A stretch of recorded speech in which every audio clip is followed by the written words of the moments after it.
Hello everyone, good morning. For today's video, magluto kog utan Bisaya, guys. So pasensyahi guys, saba kayong among mga kay mangitlugay ron siya. So let's start. So kani guys, bantiyong. Yan, gihiwa na ko siya tapos gihugasan.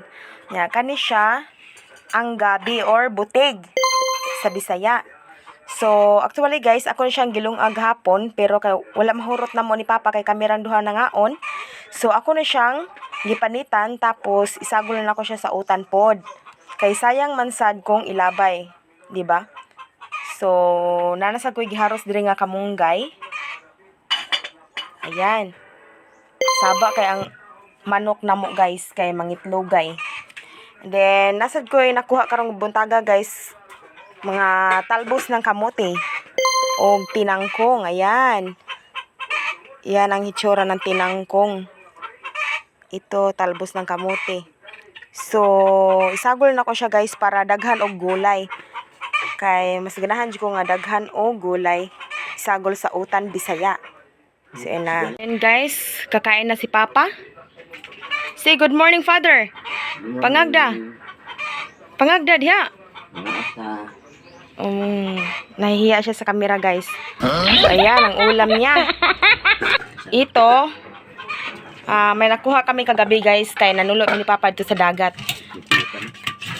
Mga kasa guys Tapos ako ning giluto kagabi niya.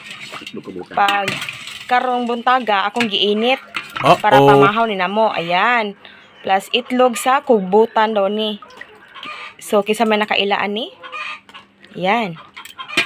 Mga kasa guys nanulot mi gabi ni Papa guys, and then nakakuha sa taon mi, nakasudan mi gamay. Thanks God nga dara nga mong mga isda sa guys Oh yeah. Mga piniritong isda.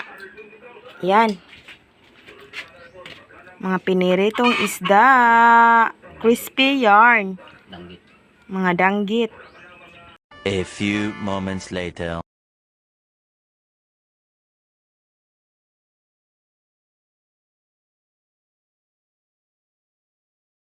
Guys, kumulo na ang tubig. So, gihapon ang akong nilutuan ani kay gipoksihan pa ni Papa ang kaldero. Katong nabuslot. So, yun guys. Pabukalan na nagbalik. Si bantiyong sagol na to kay dali raman ni.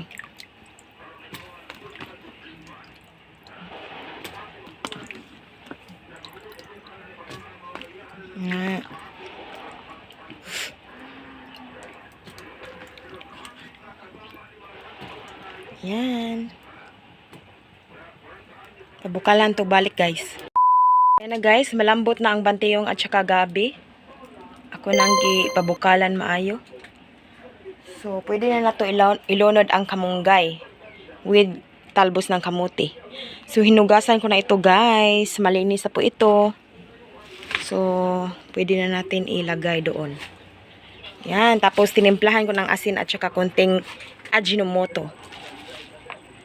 Para naman masarap. Yan. Tapos, nasad ko si kwadre guys. Hinatag sa kong iyaan. Ito. Nahugasan ko na rin ito. Pwede natin ilagay. Madali naman itong maluto. Masarap ito guys. Utan Bisaya. Or sa ubang lugar, gitawag og lasoy. Yan.